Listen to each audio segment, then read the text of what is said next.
How's it going, everybody? Wayne here.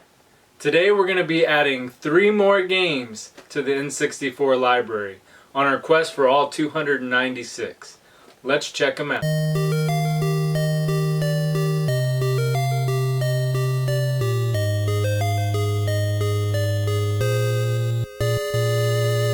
First up we got San Francisco Rush.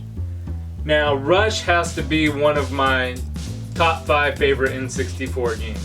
I know that's saying a lot, but this game brings back a lot of great memories. Rush was published by Midway and ported to the N64 in 1997. It was also on the arcade, PlayStation, Windows, PlayStation 2, Xbox, and GameCube.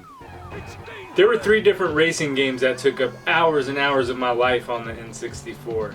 California Speed was one of those, which I already talked about. Cruisin' World, and of course, San Francisco Rush. Although California Speed failed to make it to the cut of my favorite race game on N64, it's really hard to decide between the other 2, Cruisin' World and San Francisco Rush. But I would probably say the winner is Rush. Everybody loves to explore.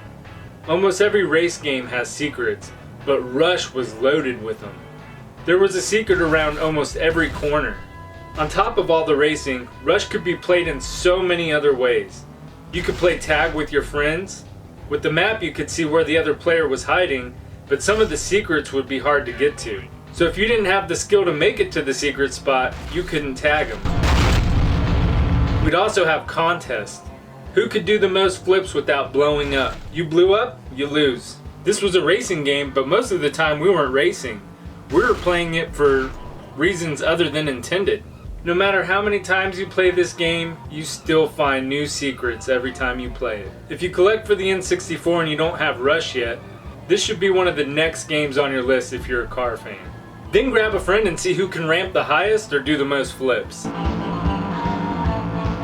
Rush puts us up to 13 games, and with a total of $15 shipped, that puts us up to $550. Next up we have a fighting game, Killer Instinct Gold.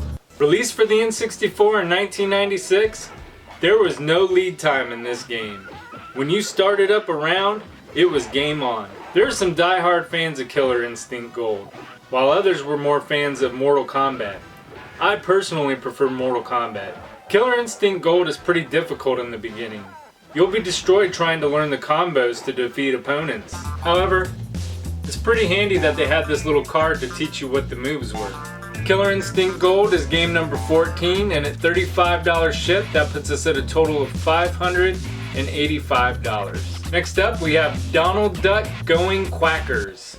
Released for the N64 by Ubisoft in December of 2000, it's a fairly short platforming game with only 24 levels. They're mostly straightforward levels, so there's not a whole lot of exploration. It's fun to run around and try to get some of the collectibles, but overall it's a pretty easy game and it seems to be made for a younger audience. The game was released for a ton of different platforms, including the Game Boy Color, Game Boy Advance, Windows, PlayStation, N64, the Dreamcast, PS2, and GameCube. However, the N64 complete in box version can reach fairly high prices at times. I've seen some copies selling for over $200, and if you ask me, those are quackhead prices. I was lucky enough to find this copy for $80.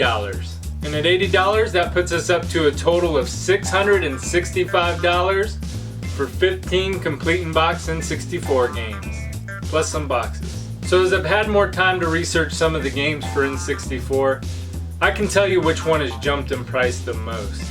I was completely shocked to see copies of Super Bowling selling for $600 to $750 complete in box, or that's what they're asking at least. There's copies that have sold for only $500, $450, but right now people are asking $600 to $750 on eBay.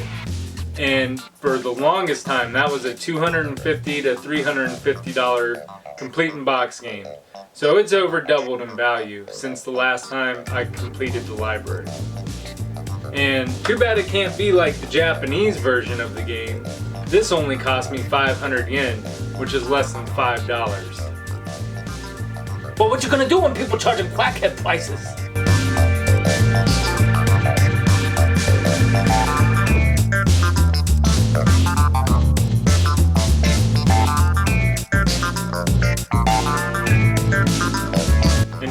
If you're not subscribed already, make sure to click the subscribe button. I'll be completing the entire N64 Complete in Box library right here on the show. And I got some good ones on the way. Also make sure to leave a thumbs up if you hate Quackhead prices. Until next time, I'm Wayne, and thanks for watching.